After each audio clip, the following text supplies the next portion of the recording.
The Atlanta Falcons are having a very interesting offseason so far by signing safety Jesse Bates from the Cincinnati Bengals, getting David Onyemata, and also resigning their star offensive lineman, Chris Lindstrom. I'm liking everything that the Atlanta Falcons are doing right now. I was one of the people that are beating the table to start Desmond Ridder at the halfway point of last season. He did look better as the season progressed in the last 4 games, but I think the Atlanta Falcons are doing the right thing here. You're building up that defense, getting some run-stopping defensive linemen to pair up with Grady Jarrett, and you're also helping out the secondary as well. A.J. Terrell dealt with injuries last season, but having a free safety and a guy that can play versatile snaps for you on the back end, and Jesse Bates is going to help out a lot. I like what Jesse Bates brings to this team. He's one of the best ball hawking safeties in the NFL for the last couple of years. He's going to bring an edge back to this defense that ranked in total of 26 in total defense, 24th in pass defense, and 22nd in run defense.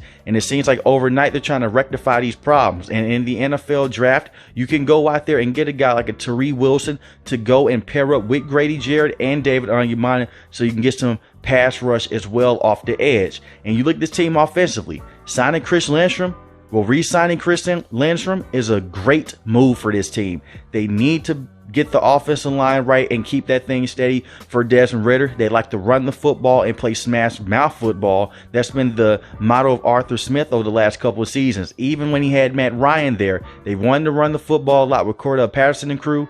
Tyler Algier had over 1,000 yards rushing. So you're putting Desmond Ridder in the best situation to go out there and win football games. And even if he is not the elite quarterback for you that you hope he can be long term, you can still use a first round pick next year on a quarterback. They have a lot of talent on this team. But the way that Kyle Pitts was used last season was pretty pathetic and pretty wrong. I like to see him get more snaps out there as a pure receiving tight end, not him having his hand in the dirt. He got a lot of snaps, but he was blocking a lot. I believe that's why they went and made a trade to get Jonnu Smith. He could come in and he could be that blocking tight end that you need, and he can run a 2 tight end set. Kyle Pitts should be mostly used to a similar degree of how the Kansas City Chiefs use Travis Kelce.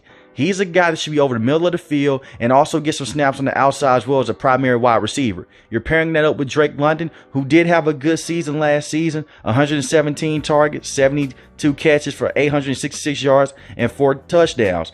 Now, a lot of people said that he was being force-fed when Desmond Ridder got into the game. They just have a better rapport than what him and Marcus Mariota had. And Marcus Mariota isn't a terrible quarterback, but he isn't one of the best quarterbacks, and he's just not a good quarterback option for this team. Desmond Ridder is a natural passer of the football, and he can push the ball down the field. I like what the Falcons are doing. You continue to do this and see what Desmond Ridder has, but it has to start on the trenches, both on the offensive side and on the defensive side. Arthur Smith is one of the better offensive play callers in the NFL, so you let him go out there and pick and choose his guys. Getting Jonnu Smith was an Arthur Smith call, and you only got him for a 7th-round pick. So you're basically taking a shot out there and hope that he can return to stardom like how he did with the Tennessee Titans. He has connections there. Arthur Smith was the former play caller for the Titans when they made that playoff run, and he used him a lot in those multiple tight end sets. He had a career year his last year with the Titans. Didn't do much with the New England Patriots, but the upside to this is he restructured his contract so it doesn't kill the cap for the Atlanta Falcons.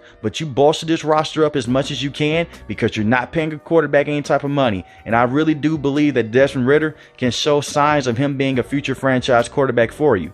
And I think that Desmond Ridder will take the next step. You give him a full offseason with the first team reps, and you give him a full OTA and give him the full mini camp. I love everything that the Falcons have done so far. Arthur Smith is a quarterback whisperer. Marcus Mariota just couldn't hack it with this team, but it doesn't mean Desmond Ridder can't. So let me know in the comment section, how do you feel about Desmond Ridder and how you feel about Arthur Smith being the play call and head coach with this team? And also as well, they're going to have to do a better job in those passing concepts. They were 23rd in total offense, but they were 31st in passing offense. That's putrid. But they were 3rd in rushing offense as well. They could run the football at a high clip with Cordell Patterson and Tyler Algier. The thing is, Tyler Algier, he's not a guy that's going to catch the ball at the backfield, while Cordell Patterson is Mr. Do-It-All for you. He's Mr. Swiss Army knife. He's going to go out there, get some snaps out the backfield, play some slot receiver for you, and get kickoff and punt returns for you. As long as they can keep him healthy, they can be one of the most explosive units in all of football. They just need to get better on the pass game of things. And you look at the division that they're in. It's not a tough division. So it's possible that they can make it out this division next season. We will see. They were in a close game in the first season with the Tampa Bay Buccaneers. A play call didn't go their way when Grady Jarrett sacked Tom Brady, and they said it was roughing the passer. That could have been a game that went in their pocket. So a lot of things can happen overnight for the Falcons. They have another good draft with these free agency signings that hit. We could be talking about one of the sneaky teams in the NFC. But let me know in the comment section below. How do you feel about the Atlanta Falcons? Do you think Desmond Ridder takes that step forward? If you're new to the channel, hit the subscribe button. If you like the video, hit the like button. Most importantly, want each and every last one, guys, stay safe, stay positive. Thanks for watching the video, guys. Peace.